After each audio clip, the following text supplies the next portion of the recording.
What's up everyone, Power of the Dollar here with a great video for you guys to help you understand some of the things that happen leading up to recessions. And so far, this indicator that I have here is 100% accurate when it comes to predicting recessions.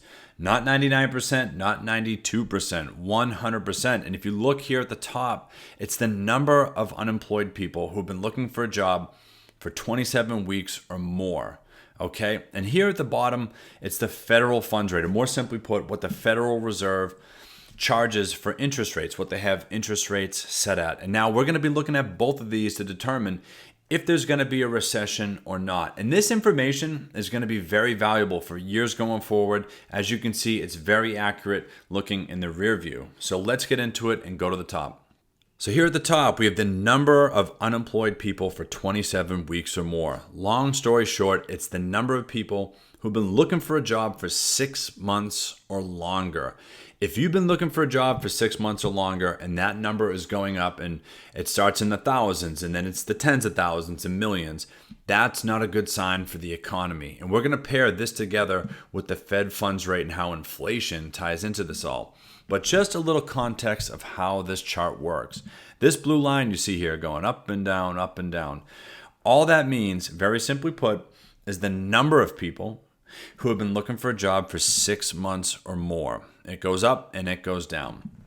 And down here, this blue line going up and down is what the Federal Reserve has interest rates set at. As rates get higher, you can see these gray shaded areas come along. What does that mean? Shaded areas indicate a U.S. recession.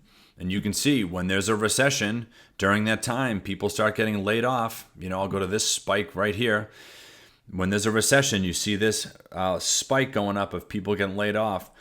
That's how this all ties in. That's why these two indicators together are so accurate. They're actually so easy to follow and understand when it comes to trying to predict a recession. Now, where are we today?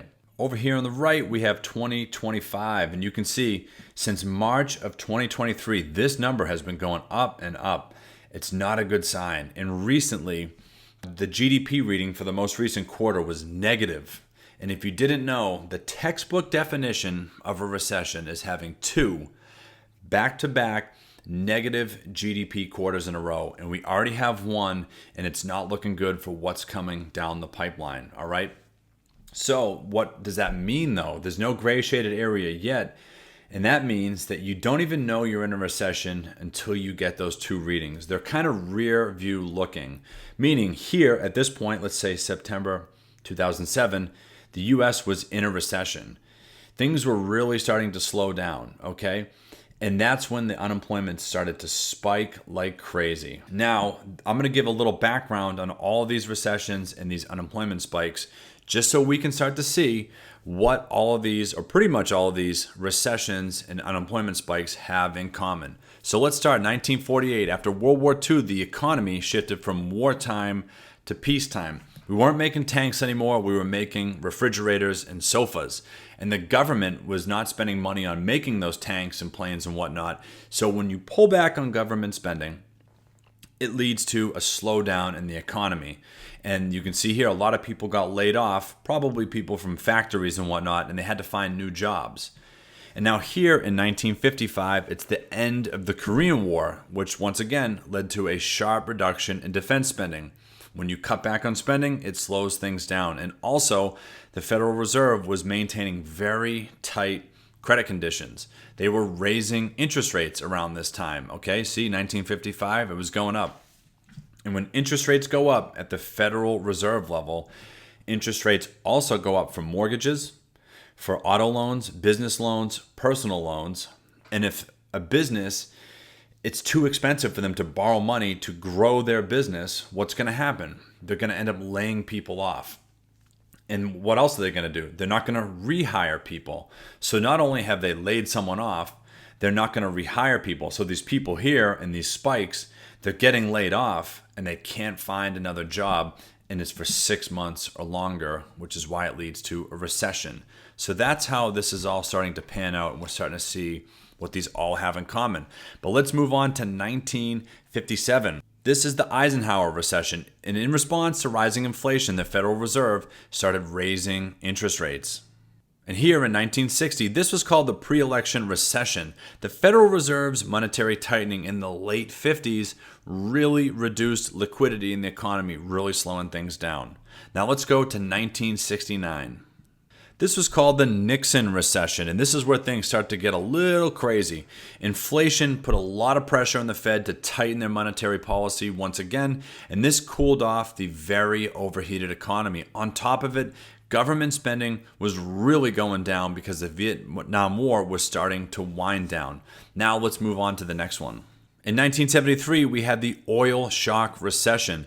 The Arab oil embargo caused oil prices to literally quadruple in a day or two. And the Fed was still trying to control inflation, so interest rates remained elevated during this time, and this resulted in stagflation. And this is a toxic mix of high inflation and high unemployment. And here in 1980, Paul Volcker became the Fed chairperson. He was done with this inflation. He said, I don't care how bad unemployment gets, we are going to raise rates until we get inflation under control. We cannot continue to live in this stagflation environment. And you can see interest rates here, they skyrocketed. This is a period of time where mortgage rates were literally over 20%. You can see there was a spike in unemployment here. And you hit 1981, and you can see here interest rates came down a little prematurely, and it brought back a nasty wave of inflation. And Paul Volcker came in and said, I've had enough of this, and interest rates went skyrocketing once again. You can see unemployment rose like crazy in the early 1980s. And moving on to 1990, we're starting to get to a more current period of time. In the 1990s, here in the early part of it, the Gulf War was taking place and oil prices went sky high. And when oil prices are high, it costs a lot of money to transport milk, shoes, cars, you name it. So when oil prices go up, the price of everything else goes up. And you can see here, interest rates had to go up to kind of calm things down here, and there was a recession. This then leads us to the dot-com bust of 2000 and 2001. And this was the bursting of the tech bubble. And this led to sharp declines in stock market wealth as the stock market, specifically tech stocks, went way down. And then on top of it, the tech sector started laying off people like crazy because they said, you know what? We're not spending money on computers and internet infrastructure anymore. We got to lay these people off and save some money somewhere. And you can see here, down here in 2000, interest rates were starting to rise at this time because inflation was starting to kick up. And when borrowing costs go up, people cut back on spending, and it leads to crashes, and it leads to upticks in unemployment. Then here in 2008, we have the Great Recession. Years of risky mortgage lending and crazy financial engineering created a housing bubble that finally burst. Foreclosures surged.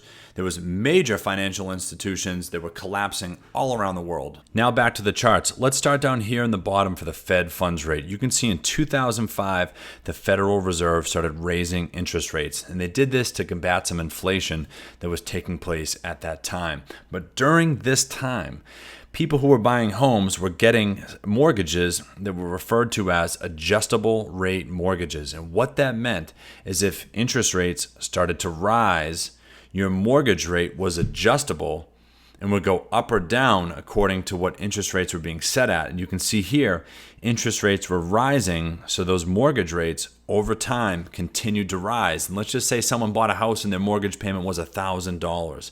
Well, just a couple years later, their payment may have been $2,500, and they couldn't afford that. So people started selling their houses in panic, and there was such a high supply of housing. And during this time, people couldn't buy houses. People were losing their jobs. So when you have very low demand and an ever-increasing supply, it leads to a massive drop in prices. And since homes weren't moving, realtors were losing their jobs, loan officers were losing their jobs, builders, home inspectors, you name it. Everything started slowing down, and it was all revolved around this housing crisis here in America. And you can see up here at the top, for the number of people unemployed 27 weeks or more, it just started to skyrocket. And this is what happened during the 2008 Great Financial Crisis. So here's our last piece of data over here in 2020. COVID came around, shut down the economies worldwide. Tons of people got laid off, and that's what this spike here represents. But let's take a look down below. Here, after the great financial crisis, interest rates were zero to help stimulate the economy out of that very, very deep recession. But over time, starting in 2015, interest rates started to rise little by little by little. And when COVID came around, the Federal Reserve dropped rates to zero to make money as cheap as possible to help stimulate the economy any way they could. But at that same time, the US government started passing trillions and trillions of dollars worth of stimulus packages. And this cheap money and this free money and the never-ending supply of money led to massive inflation. And you can see here the Federal Reserve started raising interest rates in 2020, peaked out in 2024, and they've actually started dropping them again. But like we've seen in all these previous examples, when you raise interest rates, it causes a spike in unemployment and then leads to a recession as seen in these gray shaded areas.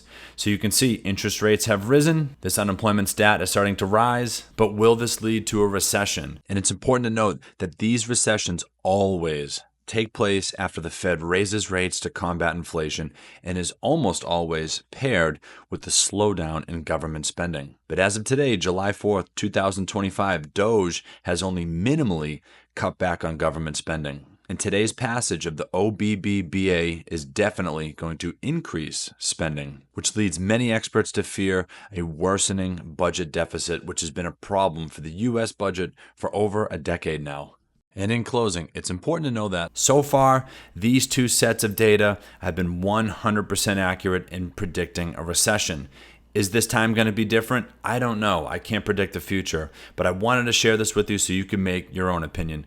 And with that being said, if you found this video helpful, please hit that like button. And if you have any opinions or comments, just drop a comment below. Also, if you have any sort of interesting data points that you feel that could help predict a recession, I'd love to hear about them. And as always, thank you so much for tuning into the channel, and I'll see you next time.